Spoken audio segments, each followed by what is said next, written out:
नमस्कार शेतकरी मित्रांनो, पीक विम्याच्या ऑफिशियल यूट्यूब चॅनलच्या एका नवीन व्हिडिओमध्ये तुम्हा सगळ्यांचं स्वागत आहे। तर मित्रांनो, आजच्या व्हिडिओमध्ये आपण जाणून घेणार आहोत असे महाराष्ट्रातले काही उर्वरित 15 जिल्हे, ज्या जिल्ह्यांना पीक विमा मंजूर झालाय 11,000 ते काही जिल्ह्यांना मंजूर झालाय मित्रांनो तब्बल 23,400 रुपये।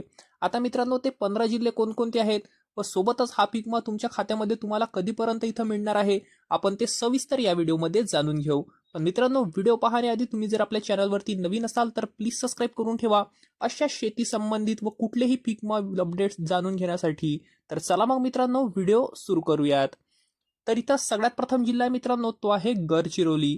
आणि गडचिरोलीला मित्रांनो यंदा पीक विमा मंजूर झालेला आहे प्रत्येक एकरावरती, हा झालेला आहे तब्बल 12,000 रुपये। त्यानंतर दुसरा जिल्हा आहे मित्रांनो, तो आहे लातूर।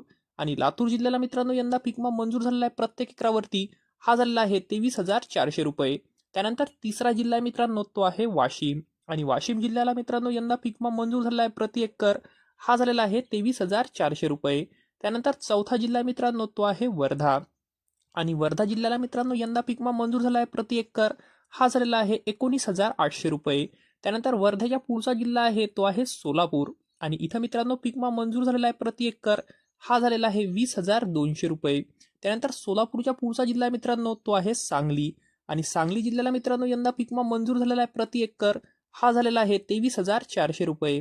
त्यानंतर सांगलीच्या पुढचा जिल्हा आहे मित्रांनो, तो आहे नाशिक। आणि नाशिक जिल्ह्याला मित्रांनो यंदा पीक विमा मंजूर झालेला आहे प्रति एकर, हा झालेला आहे 22,000 रुपये। त्यानंतर नाशिकच्या पुढचा जिल्हा मित्रांनो तो आहे जळगाव। आणि जळगाव जिल्ह्याला मित्रांनो यंदा पीक विमा मंजूर झालेला आहे प्रति एकर, हा झालेला आहे 21,800 रुपये। त्यानंतर जळगावच्या पुढचा जिल्हा मित्रांनो तो आहे अमरावती।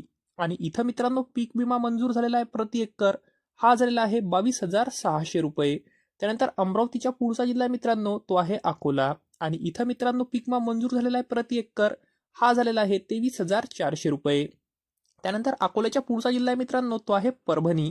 आणि परभणीला मित्रांनो यंदा पीक विमा मंजूर झालेला आहे प्रति एकर, हा झालेला आहे 23,400 रुपये। त्यानंतर परभणीच्या पुढचा जिल्हा मित्रांनो तो आहे कोल्हापूर। आणि इथं मित्रांनो पीक विमा मंजूर झालेला आहे प्रति एकर, हा झालेला आहे 23,400 रुपये। जर मित्रांनो आपण कोल्हापूरची तर गोष्ट केली तर कोल्हापूरला यंदा 1,500 रुपयांनी प्रति एकर पीक विमा हा वाढलेला आहे। त्यानंतर कोल्हापूरच्या पुढचा जिल्हा मित्रांनो तो आहे हिंगोली। आणि इथं मित्रांनो पीक विमा मंजूर झालेला आहे प्रति एकर, हा झालेला आहे 22,900 रुपये। त्यानंतर हिंगोलीच्या पुढचा जिल्हा आहे तो आहे सातारा। आणि साताऱ्याला मित्रांनो यंदा पीक विमा मंजूर झालेला आहे प्रति एकर, हा झालेला आहे 15,000 रुपये। त्यानंतर या व्हिडिओचा सगळ्यात शेवटचा जिल्हा मित्रांनो तो आहे नांदेड। आणि नांदेड जिल्ह्याला मित्रांनो यंदा पीक विमा मंजूर झालेला आहे प्रति एकर, हा झालेला आहे 23,400 रुपये। तर मित्रांनो, हे काही होते असे महाराष्ट्रातले 15 जिल्हे, ज्या जिल्ह्यांना एवढा एवढा पीक विमा यंदा मंजूर झालेला आहे। तर मित्रांनो, हा काय मी तुम्हाला इथं पीक विमा सांगितलेला आहे 15 जिल्ह्यांचा, हा तुम्हाला लक्षात ठेवायचा आहे सोयाबीन पिकाचा आहे। अशाच प्रकारे मित्रांनो आपण पुढच्या व्हिडिओमध्ये जाणून घेऊ तुम्हाला कापूस, उडीद, मूग, मका या पिकाचा पीक विमा। आता मित्रांनो, नेमका प्रश्न पडतो की हा मी तुम्हाला एवढा पीक विमा सांगितलेला आहे, हा तुम्हाला खात्यामध्ये कधीपर्यंत मिळेल? तर बघा मित्रांनो, हा पीक विमा तुम्हाला येत्या 4-5 दिवसामध्ये किंवा पुढच्या महिन्याच्या पहिल्या किंवा दुसऱ्या आठवड्यापर्यंत या पीक विम्याचं वाटप तुम्हाला तुमच्या खात्यामध्ये येण्यास सुरुवात होईल। तर मित्रांनो, अशाच लेटेस्ट अपडेट्ससाठी व सोबतच पीक विम्याच्या कुठल्याही अपडेट्ससाठी आजच मित्रांनो चॅनलला सबस्क्राईब करा। धन्यवाद मित्रांनो।